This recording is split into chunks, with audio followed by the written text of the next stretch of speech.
The coronavirus, Covid-19, is nature's object lesson for evolutionists. What do I mean by that?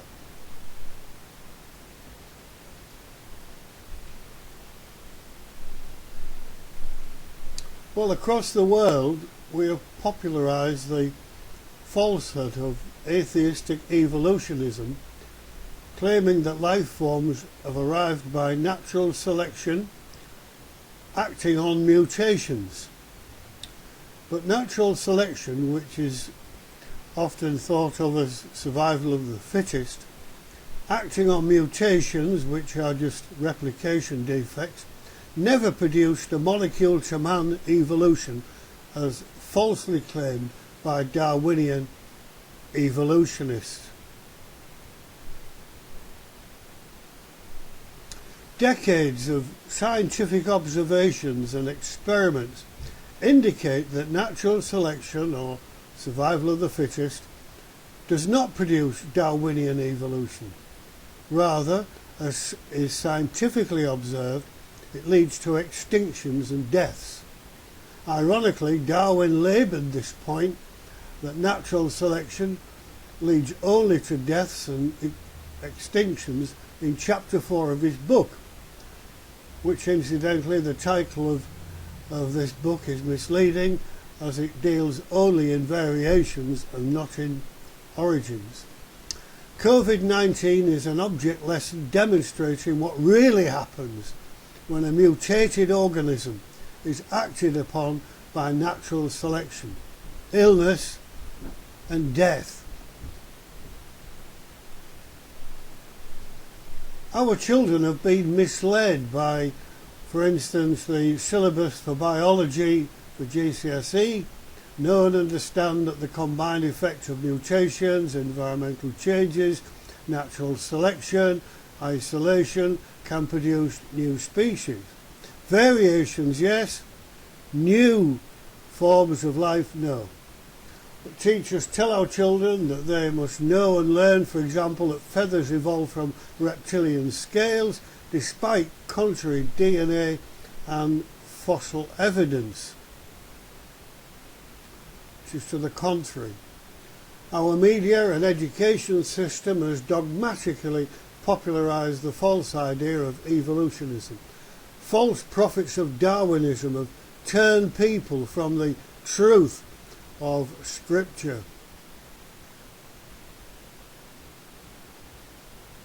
The Apostle Paul, writing to the Bishop of Ephesus, Timothy, keep that which is committed to thy trust. Avoid profane and vain babblings and opposition of science, falsely so called.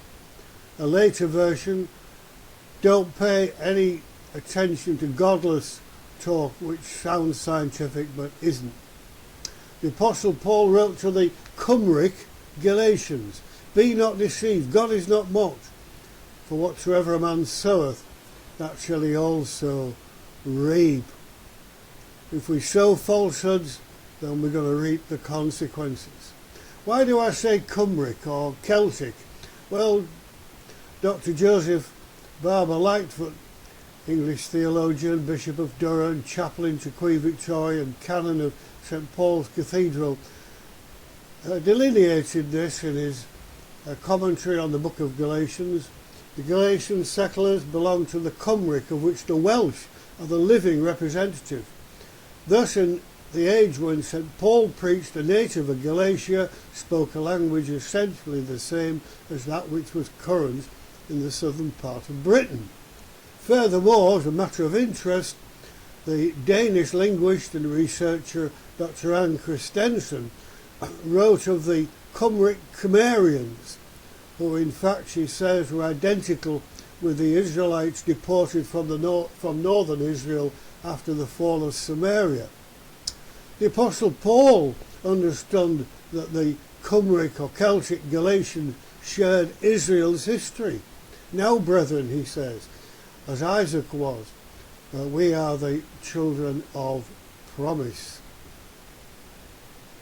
Paul also in his epistle to the Romans wrote of the wrath of God, the anger of God that is revealed from heaven against all ungodliness and unrighteousness of men who hold down, and literally hold down the truth in unrighteousness, suppressing the truth and preaching error.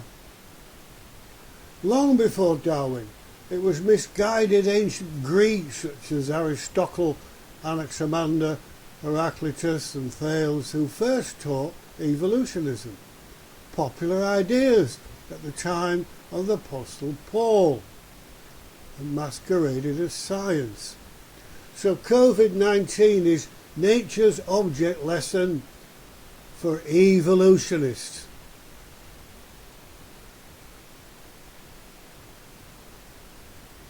It's like biblical Israel of old. As we read in the prophet Hosea, we have sown the wind and we've reaped the whirlwind.